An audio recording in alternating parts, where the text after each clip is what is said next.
Praise the lord. దేవుని ఘనమైన నామమునకు మహిమ కలుగును గాక. దేవుని పేరట మీ అందరికీ శుభాభివందనాలు. ఈ ఉదయకాలము దేవుని వాక్యాన్ని విందాం. మార్కు సువార్త 14వ అధ్యాయము 72వ వచనము. యేసు తనతో చెప్పిన మాట పేతురు జ్ఞాపకముకు తెచ్చుకుని తలపోయుచూ ఏడ్చెను. ప్రియమైన వర్లరా, ఇక్కడ పేతురు యేసుక్రీస్తు వారి యొక్క 12 మంది శిష్యులో ఒక శిష్యుడు. మరి యేసుక్రీస్తు వారు ఏమి మాట్లాడినా పేతురు మాత్రము సమాధానం ఇచ్చేవాడు. మరి మిగిలిన 11 మంది మరి మాట్లాడినా మాట్లాడకపోయినా ప్రతి విషయంలో కూడా మరి పేతురు ప్రభువుతో మాట్లాడుతూనే ఉన్నాడు. మరి ప్రభువుకి ఎన్నో మార్లు ఆయన అడ్డుగా నిలబడిన వ్యక్తిగా కూడా ఉన్నాడు. ఎన్నోసార్లు స్పందిస్తాడు. ఇక్కడ అటువంటి పేతురు మరి యేసుక్రీస్తు వారు ఎవరో తెలియదు అని ముమ్మారు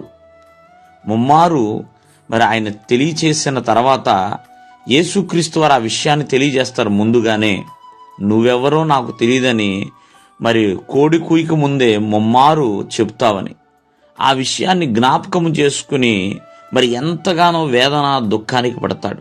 చూడండి, యేసుక్రీస్తు వారు తనతో చెప్పిన మాట మరి పేతురు వెంటనే జ్ఞాపకం చేసుకున్నాడు. ఈ రోజున దేవుని యొక్క వాక్యములో ఎన్నో మాటలు దేవుడు మనతో మాట్లాడుతున్నాడు. వాటిని జ్ఞాపకము చేసుకోగలుగుతున్నామా? పేతురు జ్ఞాపకము చేసుకున్నాడు కాబట్టే పశ్చాత్తాపడ్డాడు. తను పాపిని అని గ్రహించగలిగాడు.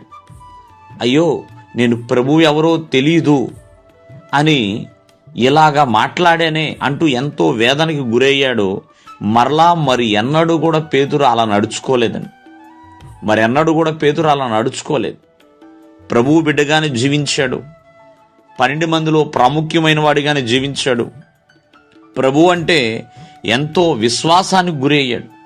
చూడండి, ఒకప్పుడు భయపడి ప్రభువు ఎవరో తెలియదని చెప్పిన పేతురు, ప్రియమైన వాళ్ళరా, ప్రభువు కొరకు ఎంతో పరిచర్య చేశాడు. విద్య లేని పామరుడైనా సరే 2 పత్రికలు రాయగలిగాడు. కావున ఈ ఉదయకాలం ముందు ఆలోచించండి. దేవుని మాటని జ్ఞాపకము చేసుకున్నట్టు వలన మేలే ఉన్నదండి. దానివలన ఆశీర్వాదమే ఉంది. పేతురు తనతో చెప్పిన మాటని జ్ఞాపకము చేసుకోగానే తనలో ఒక పశ్చాత్తాపం కలిగిన మనసు పుట్టింది. వేదనకి దుఃఖానికి గురయ్యాడు. ఇంకెన్నడూ తను అలా ఉండకోకూడదని తాను సరిచేసుకున్నాడు. ప్రియమైన వాళ్ళరా, కావున ఈ రోజున దేవుని మాటలు ఎల్లప్పుడూ మనం జ్ఞాపకం చేసుకోవాలి. ఎందుకంటే అలా జ్ఞాపకం చేసుకున్నట్టు వలన మనం ఆదరించబడతాము, ఆశీర్వదించబడతాము. దేవుడు మిమ్మల్ని ఆశీర్వదించునుగాక. ఆమేన్.